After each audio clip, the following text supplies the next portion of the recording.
Alright, last week's money printer came to a stop now that most of you know how to craft ectos instead of farm them. That doesn't mean we have to stop though. Last week, one of our members asked whether they should be selling or salvaging a bunch of runes and sigils they were holding on to.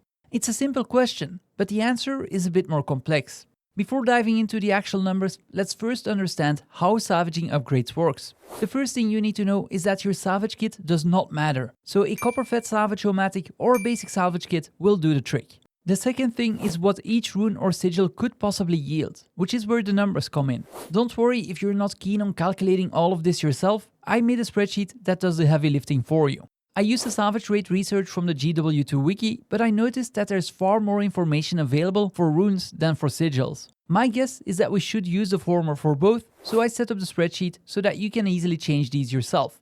Now onto the fun part. Every rune or sigil that you salvage will give you lucent motes, with the amounts increasing depending on the rarity. Every upgrade will also give you a chance at a charm or a symbol, the former for runes, the latter for sigils. And the rarity of the upgrade will once more determine your odds of getting one of these. The charm or symbol you get isn't random either. They're linked to specific upgrades. So a rune of the traveler will always result in a charm of skill and a sigil of air in a symbol of pain. Knowing this is important because it's gonna take out the guesswork. So how would we determine whether to salvage runes or sigils? Well, since each of them is bound to give a lucent mote, we have a minimum value. Next, we're gonna add the value of the charm or the symbol multiplied by the odds of getting one. This means that we're playing a numbers game. Salvaging 5 or 10 for profit isn't the greatest idea. But when looking at my own situation, I noticed I was salvaging a couple of hundred minor and major per day and even a fair amount of superior ones.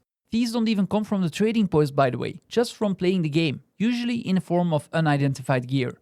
Do note that the process we just outlined is when you have the actual upgrades in your inventory. If it's still embedded in a weapon or armor piece, the normal salvage rules should apply. That means using a copper-fed or basic salvage kit for blues, as those normally don't contain any upgrades. A runecrafter salvage-o-matic, which has no free equivalent in-game, for greens, as it'll guarantee a 100% success rate of salvaging the upgrade and a 20% chance at rare materials such as ectos. And for yellows, you're best off using a silver-fed or the master or mystic salvage kits. These have a lower success rate to salvage the upgrade, but a higher chance at rare materials. Now turning this into a gold making method is simple. I added a couple of columns in the spreadsheet that will let you know what the potential profit is when you're buying upgrades on the trading post. Some can even be instant bought and still result in a profit. There's a couple more avenues we could explore. One of them would be to craft your runes or sigils, but this seems like a bad idea as they use a pile of lucent crystal, which is already more than you can get back from salvaging, on top of needing a charm or a symbol.